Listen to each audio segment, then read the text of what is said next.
It's wrong to say you're stealing jobs when there aren't enough people. There's a lot of factors that go into that. The other big piece that goes into that is the injury rate. They have the highest rate of injury in the entire service sector and the second highest in the entire private sector after factory workers. So huge amounts of issues in terms of repetitive motion injuries, back, shoulder, wrist, things like that. So it's a really demanding, extremely hard job.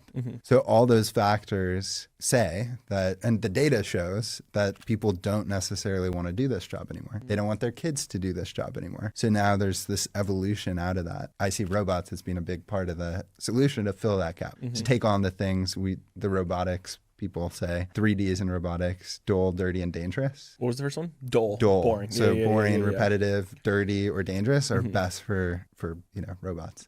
Now we're at this point, with this inflection point where the labor side is shifting. The cost and the capabilities of robotics is there. Finally. So now, and people are more accepting. They're more willing to do that. So I think there's that huge trend. Now, taking a step back, I feel like I've told you this theory before, but I think robotics is one pillar of like the future of what society looks like. I think a couple other factors are education, increasing the accessibility of education. People can upskill and learn different skills. They can become robot operators or technicians. They can become other types of roles or more focused in front of guests or things like that. And just the accessibility, it's crazy. You know how I feel about university and college, and it's crazy that only 20,000 students, or in a class of 5,000, you're limited to having just the people on campus that many can't afford it, so you get student debt, sometimes financial aid, whatever, and that's all who can learn from the professors in that, making it more, agnostic, where people can learn from the top Harvard professor in autonomy or the top Stanford professor in economics.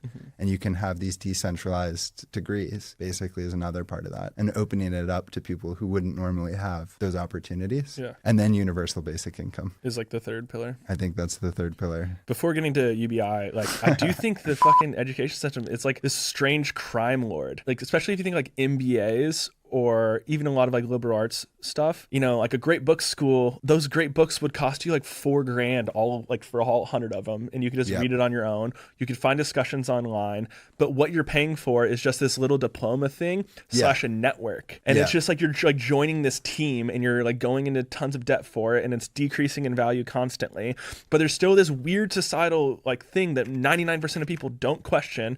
And I've had this conversation with Caroline's brother all the time where I'm like, yeah, my kids probably won't go to college. And then Brad was like, you don't want my nephews or nieces to be educated? And it's like, no, I definitely want them to be educated. But the idea that going to college and being educated are even correlated, not that the same thing, but there's even a correlation I'm totally in disagreement about. Yeah, I think the value you get is exactly what you said. It's network.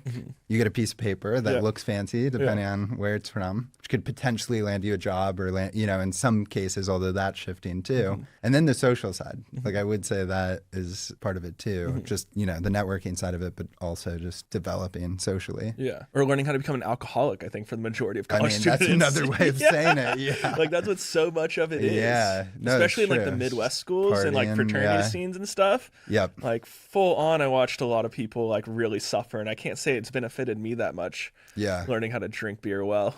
Yo, thank you guys so much for your time and attention. I hope you enjoyed this small taste of the podcast. This is now going into the paid portion, and I hope that you liked what you got and you feel inclined to head to skmp.supercast.com or click the link that's in the description. You can listen to this full episode and many others. And I just want to leave you with an idea that nothing is free. In every single transaction, there is a buyer and a seller. And if you're not paying for something, I would be careful, because you might just be that which is being sold.